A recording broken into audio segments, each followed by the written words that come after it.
अस्सलाम वालेकुम प्यारे बच्चों, मुझे उम्मीद है आप सब खैरियत से हैं। प्यारे बच्चों, कल हमने हरूफे तहजी के साथ में हर्फ से की कहानी सुनी थी। हर्फ से की कहानी के अहम किरदार थे समीना, साकिब और सुरैया। हर्फ से के ऊपर 3 नुक्ते होते हैं और इसकी इब्तिदाई आवाज होती है सा। चलिए प्यारे बच्चों, मैं आपको 2 तस्वीर दिखाऊंगी और आपने पहचानना है किस लफ्ज को बोलने से इब्तिदाई आवाज सा आती है। ये देखिए, ये क्या है? ये है समर। बोले समर। एक दफा फिर बोले समर। क्या समर की इब्तिदाई आवाज सा है? जी हाँ, समर की इब्तिदाई आवाज सा है। और अब ये देखिए, ये क्या है? ये है टमाटर। बोले टमाटर। क्या टमाटर की इब्तिदाई आवाज सा है? जी नहीं, टमाटर की इब्तिदाई आवाज सा नहीं है। प्यारे बच्चों, अब तक आप हरूफे तहजी के 7 हर्फ सीख चुके हैं।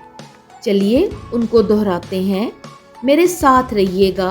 ये है अलिफ और इसकी इब्तिदाई आवाज होती है आ। इनसे मिलिए, ये है अलिफ मद आ और इसकी इब्तिदाई आवाज होती है आ।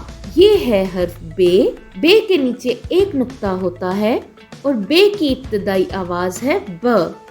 इनसे मिलिए, ये है हर्फ पे। हर्फ पे के नीचे 3 नुक्ते होते हैं और इसकी इब्तिदाई आवाज होती है प। अब ये देखिए, ये है हर्फ ते। हर्फ ते के ऊपर 2 नुक्ते होते हैं और हर्फ ते की इब्तिदाई आवाज होती है ता।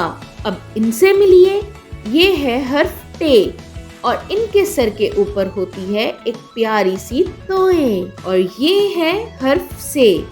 हर्फ से के ऊपर 3 नुक्ते होते हैं। ठीक है प्यारे बच्चों, हर्फ से को लिखना भी बहुत आसान है। ये देखिए, ये है हर्फ से। इसके ऊपर होते हैं 3 नुक्ते और इसकी इब्तिदाई आवाज होती है सा। मेरे साथ एक दफा हर्फ से बनने वाले अल्फाज की दोहराई करते चलें। से सा समीना, से सा साकिब, से सा सुरैया, से सा समर। प्यारे बच्चों, अपना बहुत सा ख्याल रखिएगा। अगली वीडियो में मुलाकात होगी। अल्लाह हाफिज।